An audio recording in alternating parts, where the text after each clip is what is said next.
Hello friends, मैं आपको direct SSC CGL tyre 1 का कटअप बताने जा रहा हूँ। ये रहा मेरा एक्सपेक्टेड सेफ स्कोर। जिसका स्कोर इसके अंडर रहेगा वो समझ जाइए कि उनका एक सेफ स्कोर रहेगा। दोस्तों एसएससी सीजीएल का जनरल कटअप 130 से 135 के बीच में सिक्योर रहेगा। जिसका इसके बीच में रहेगा वो मेंस का प्रिपरेशन स्टार्ट कर दीजिए, क्योंकि आपके पास टाइम नहीं है इसके लिए। इसके बाद क्योंकि इसका जो रिजल्ट है दिसंबर का फर्स्ट वीक में आ जाएगा और उसके बाद आपका जनवरी का फर्स्ट वीक में आपका मेंस का एग्जाम स्टार्ट हो जाएगा, इसलिए मैं आपको बता रहा हूँ। तो मैं इसके बाद अब आपको ओबीसी का बताता हूँ। ओबीसी का कैटेगरी में 124 से 128 के बीच में ये एक्सपेक्टेड एवं सेफ स्कोर रहेगा ओबीसी कैटेगरी के लिए। उसके बाद ईडब्ल्यूएस का आपका 122 से 124 तक कन्फर्म रहेगा एसएससी सीजीएल टायर 1 का कटअप। अब रहा बात दोस्तों एससी का थोड़ा सा कटअप कम रहेगा। इसका 113 से 118 के बीच में रहेगा। ये एक एक्सपेक्टेड सेफ स्कोर रहेगा, एकदम सिक्योर सेफ स्कोर है दोस्तों। इसका एससी में 113 से 118 के बीच में रहेगा, उनका कंफर्म है टायर 2 में सिलेक्शन हो जाएगा। उसके बाद लास्ट एसटी का आपका 105 से लेकर 109 के बीच में एक्सपेक्टेड सेफ स्कोर रहेगा। और जिनका इस स्कोर के अंडर आया हुआ है, ये एक्सपेक्टेड सेफ स्कोर के अंडर, उनका कंफर्म है कि मेंस में उनका टायर 2 के लिए सिलेक्शन हो जाएगा और वो टायर 2 का प्रिपरेशन स्टार्ट कर दे अभी से, क्योंकि टाइम नहीं है और टाइम वेस्ट ना करें दोस्तों आप लोग। अभी एस्पिरेंट मैं आपको प्रीवियस ईयर का जानकारी शेयर करता हूं। 2024 का सीजीएल का स्कोर कितना आया था, चूँकि ये आप देख सकते हैं स्क्रीन पर, ये रैंक मित्रा का डाटा है। तो इसमें आपका जो 12 सितंबर का जो एग्ज़ाम हुआ था, इसमें एवरेज स्कोर 101 आया हुआ। इट मीन्स ये सबसे कम स्कोर आया हुआ इस बार 2025 का। लेकिन मैं आपको 2024 का बताता हूँ। 2024 में जो एवरेज स्कोर मिनिमम आया था वो 113 था। इसका मतलब ये हुआ कि इस बार मिनिमम स्कोर भी बहुत कम आया है 2024 के तुलना में दोस्तों। और मैं इसके बाद आपको बताता हूं,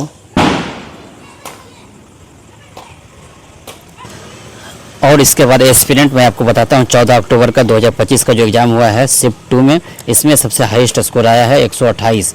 तो लेकिन मैं आपको बता देता हूं कि जो अगले साल 2024 का जो सबसे हाईएस्ट स्कोर था वो 133 था।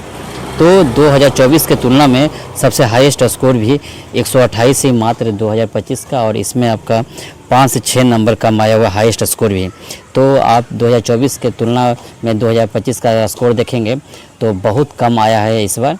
इसका कारण है कि इसका बहुत सारा कारण है, मैं आपको इसका रीज़न बताता हूँ। तो एस्पिरेंट ये रहा 5 फैक्टर जिसके कारण 2024 की तुलना में इस बार का 2025 में बहुत कम स्कोर आया है। एसएससी सीजीएल का कम स्कोर इसलिए आ रहा है क्योंकि इसका 5 फैक्टर भी रिस्पॉन्सिबल है। सबसे पहला कारण है नंबर ऑफ वैकेंसी, और दूसरा है नंबर ऑफ कैंडिडेट क्वालिफाई, उसके बाद तीसरा है नॉर्मलाइजेशन, और चौथा है एग्जाम लेवल, और पांचवा है रॉन्ग क्वेश्चन। और दूसरा रीज़न है कटअप कम होने का रीज़न मैं आपको बताता हूं। चूँकि बहुत सारे एस्पिरेंट के फीडबैक के द्वारा लिया गया, उसके बाद मैं आपको इसका कटअप डिपेंड बता रहा हूं कि क्यों कटअप कम जा रहा है इस बार का। तो सबसे पहला जो कटअप कम जाने का रीज़न है जो कि सर्वर इशू है, और दूसरा इंटरफेरेंस इशू है। बहुत सारे सेंटर में थोड़ा लेट से एग्ज़ाम स्टार्ट करवाया था और टाइम थोड़ी सी कम मिला था, इस कारण से भी कटअप कम जा रहा है दोस्तों। और एग्ज़ाम का जो लेवल था टफ होने के कारण भी कटअप कम होने का सबसे मेन कारण है दोस्तों। अब मैं आपको एसएससी सीजीएल का 2024 का कटअप बताऊँ, जिससे आपको आसानी होगी इस बार का कटअप का कंपेयर करने में दोस्तों। तो आप देख सकते हैं स्क्रीन पे, पिछले बार जो जनरल का कटअप था 153 था, और उसके बाद ओबीसी का 146 कटअप था दोस्तों। उसके बाद ईडब्ल्यूएस का 142 कटअप था, और उसके बाद एससी का आप देख सकते हैं 126, और एसटी का लास्ट 111। इसका मतलब ये हुआ कि दोस्तों प्रीवियस ईयर में जो कटअप का नॉर्मलाइजेशन प्रोसेस हुआ था ओल्ड फार्मूला के तहत हुआ था, इस कारण से इतना डिफरेंस है दोस्तों। लेकिन इस बार का जो अभी कटअप बनेगा तो वो न्यू फार्मूला के तहत बनेगा। इट मीन्स परसेंटाइल प्रोसेस से बनेगा। तो इस कारण से आपका 2025 का सीजीएल का कटअप में अंतर आएगा। तो एस्पिरेंट मैं आपको न्यू नॉर्मलाइजेशन फार्मूला की जानकारी शेयर करता हूं, जिससे कि आपको आसानी होगी इसे समझने में कि किस तरह से इस बार आपका परसेंटाइल निकाला जाएगा और जिससे कि आपका फाइनल रिजल्ट आएगा। तो मैं आपको एक एग्जांपल के तहत बताता हूँ। मान लीजिए कि 14 सितंबर का एग्ज़ाम में 3 शिफ्ट में एग्ज़ाम हुआ है, फर्स्ट शिफ्ट, सेकंड शिफ्ट और थर्ड शिफ्ट। मान लीजिए इसमें आपका फर्स्ट शिफ्ट में 170 मार्क्स आया है और परसेंटाइल 90 परसेंटाइल आया है, और सेकेंड शिफ्ट में आपका 140 नंबर आया है और कम नंबर आने के कारण ये 90 परसेंटाइल हुआ है। और थर्ड शिफ्ट में आपका 155 स्कोर आया है और इसमें भी 90 परसेंटाइल ये हुआ है।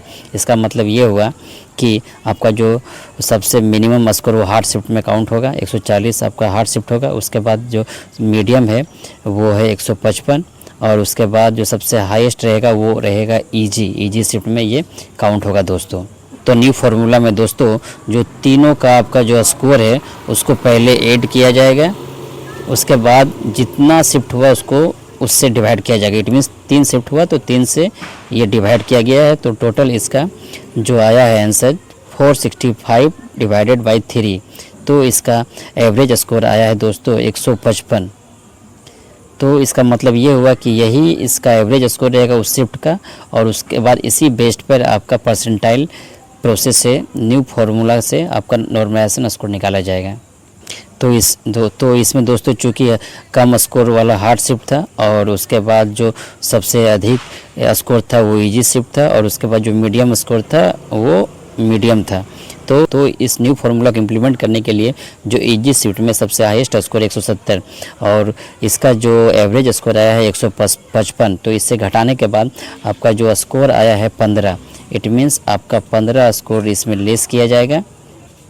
और उसके बाद second shift it means hard shift में आपका 140 है और यहाँ पे 155 एवरेज आया हुआ है, तो इसमें प्लस किया जाएगा 15, प्लस कर दिया गया हार्ड शिफ्ट में 15 दोस्तों। और उसके बाद थर्ड शिफ्ट में ऑलरेडी 155 है, तो ना इसमें बढ़ेगा ना इसमें घटेगा। फ्रेंड इसका मतलब ये हुआ कि जितना मार्क्स इसमें बढ़ेगा उतना ही मार्क्स उसी शिफ्ट में घटेगा दोस्तों। ये सिंपल सा फॉर्मूला है और इसमें कोई भी दिक्कत नहीं है। और पहले क्या होता था कि और जो पुराना फार्मूला था दोस्तों उस समय स्टूडेंट को बहुत प्रॉब्लम होता था, उसमें इजी शिफ्ट वाले का नुकसान होता था, हार्ड शिफ्ट वाले को बहुत फ़ायदा होता था। हार्ड शिफ्ट में बच्चे का स्कोर बहुत इंक्रीज हो जाता था। इसमें आप देख सकते हैं, मान लीजिए इजी शिफ्ट जो फर्स्ट शिफ्ट है 160 स्कोर है, उसके बाद मीडियम सेकेंड शिफ्ट में 150 स्कोर है, उसके बाद हार्ड शिफ्ट थर्ड शिफ्ट में 140 स्कोर है। तो दोस्तों इसमें क्या किया जाता था, जो हार्ड शिफ्ट होता था उससे निकाला जाता था एवरेज स्कोर। इट मीन्स अगर हार्ड शिफ्ट में 140 है तो आपका जो फर्स्ट शिफ्ट में इसमें 20 नंबर लेस कर दिया जाएगा, और उसके बाद इसमें सेकेंड शिफ्ट में जो 150 है तो इसमें -10 किया जाएगा। इससे क्या होता था कि इजी शिफ्ट वाले को बहुत घाटा होता था, बहुत ज़्यादा मार्क्स लेस हो जाता था, और सबसे फ़ायदा होता था इसमें हार्ड शिफ्ट वाले का, क्योंकि इसमें हार्ड शिफ्ट वाले का कभी भी स्कोर लेस नहीं होता था, हमेशा इंक्रीज होता था। इस कारण से इजी शिफ्ट वाले को पुराने फार्मूले में हमेशा परेशानी होता था, और सिलेक्शन नहीं होने का रीज़न भी यही होता था, क्योंकि स्टूडेंट का कोई भी गलती नहीं होता था, वो तो एग्ज़ाम देते थे लेकिन किसी कारणवश उनका शिफ्ट इजी में पड़ जाता था, तो उस कारण से उनका सिलेक्शन में प्रॉब्लम होता था दोस्तों। फ्रेंड आप देख सकते हैं ये न्यू फार्मूला के तहत परसेंटाइल प्रोसेस है, इसके तहत ही आपका इस बार का SSC CGL का रिजल्ट निकाला जाएगा दोस्तों।